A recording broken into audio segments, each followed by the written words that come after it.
Hi friends, as always I'm very excited to see you here. If you're meeting for the first time, I'm Shankar Pandey and this is the Dr. USP channel. I host videos on media, communication, research and statistics on this channel. To stay updated with the latest on this channel, I urge you to consider subscribing to the channel. French sociologist Pierre Bourdieu describes the social world as being made up of specific arena or fields, each having their own set of rules, knowledge and capital. Let's see Bourdieu's field theory explained, the journalistic field, in this video.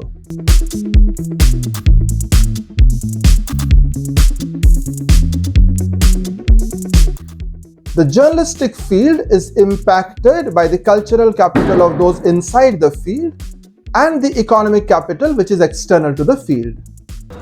In sociology, the field theory explains how individuals construct social fields and how they are impacted by the social field. Pierre Bourdieu regards the social world being divided into a variety of distinct arenas or fields of practice like art, education, religion, law, etc. Each have their own sets of rules, knowledges and forms of capital.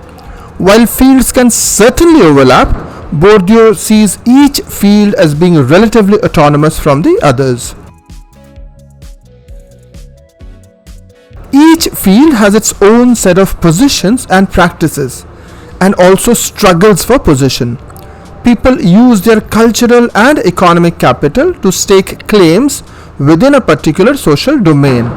Much like a hockey or football field, social fields are places where people struggle for position and aim to win. The structure of the field is defined according to the unequal distribution of specific capital in the field.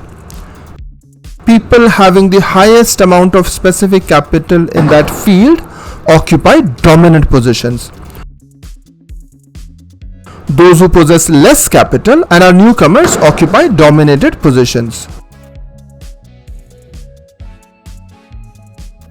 Bourdieu's field theory follows from Weber and Durkheim in describing modern society's differentiation into semi-autonomous and specialized spheres of action, which are fields of politics, economics, religion, cultural production, etc.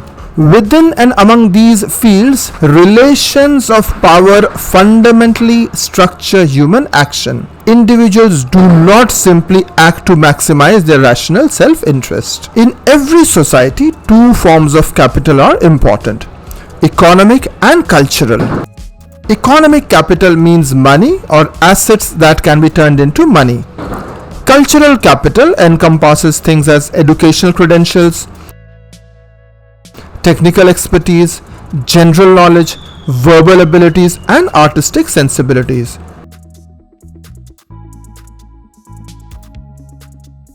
The social world is structured around the opposition between these two forms of power, with economic capital on the whole being more powerful. The specific form of economic and cultural capital varies within each field.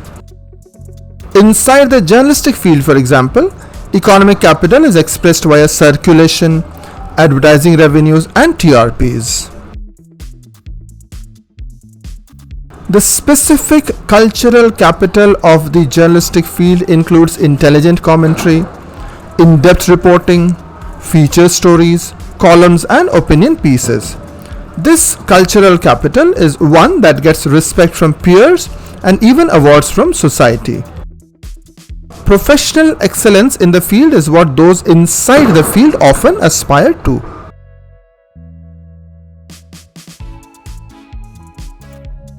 Each field is thus structured around the opposition between the forces external to the field, which is primarily economic, and the autonomous pole representing the specific capital unique to that field.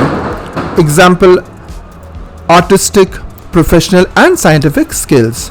Bourdieu calls the external forces as the heteronomous pole.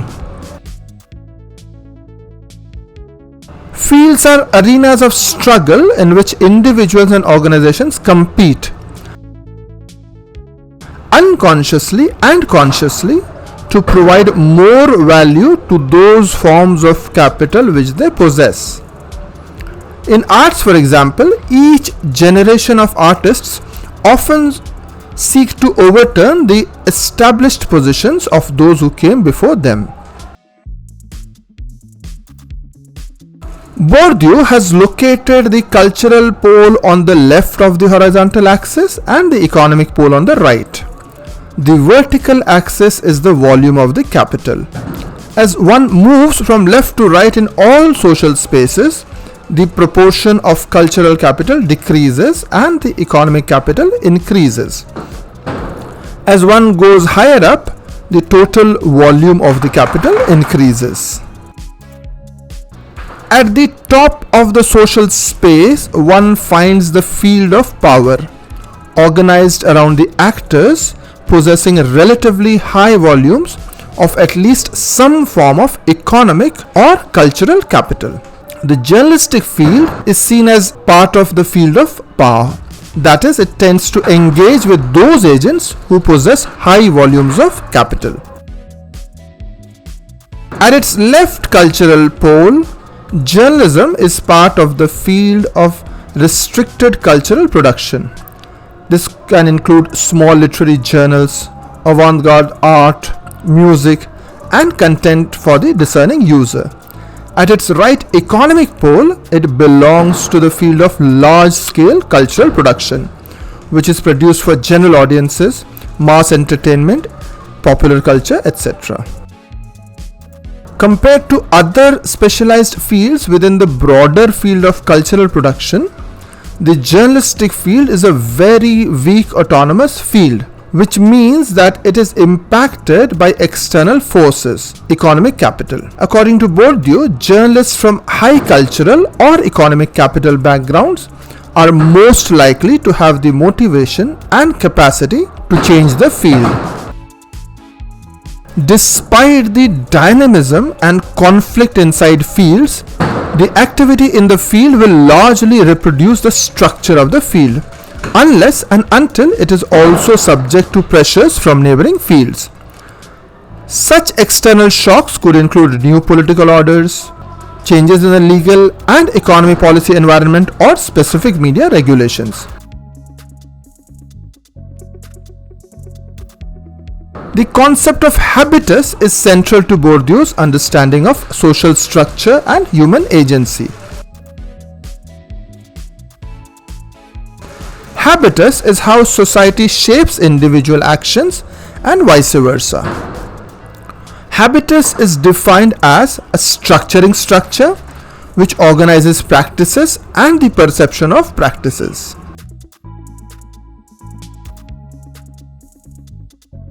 Habitus refers to the physical embodiment of cultural capital. It also refers to the deeply ingrained habits, skills, and dispositions that we possess due to our life experiences. Habitus also extends to our taste for cultural objects such as art, food, and clothing. Habitus is not unchangeable. It is constantly being modified. In one of his popular books, Distinction, Bourdieu links French citizens' tastes in art to their class positions. He argues that aesthetic sensibilities are shaped by the culturally ingrained habitus. Upper class individuals have a taste for fine art because they've been exposed to and trained to appreciate it since a very early age. Fields are closely intertwined.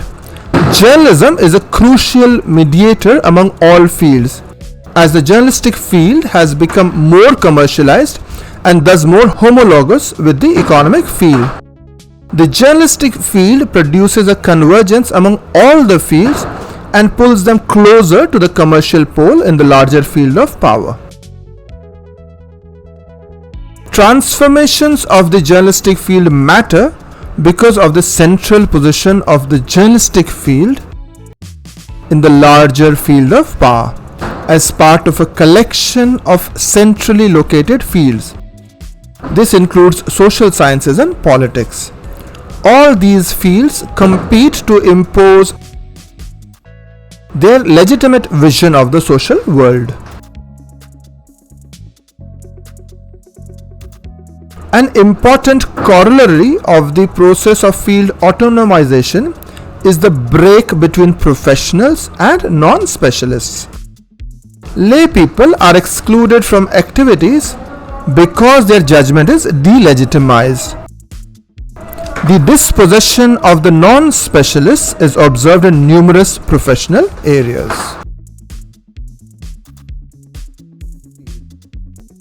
Thanks for staying along, friends.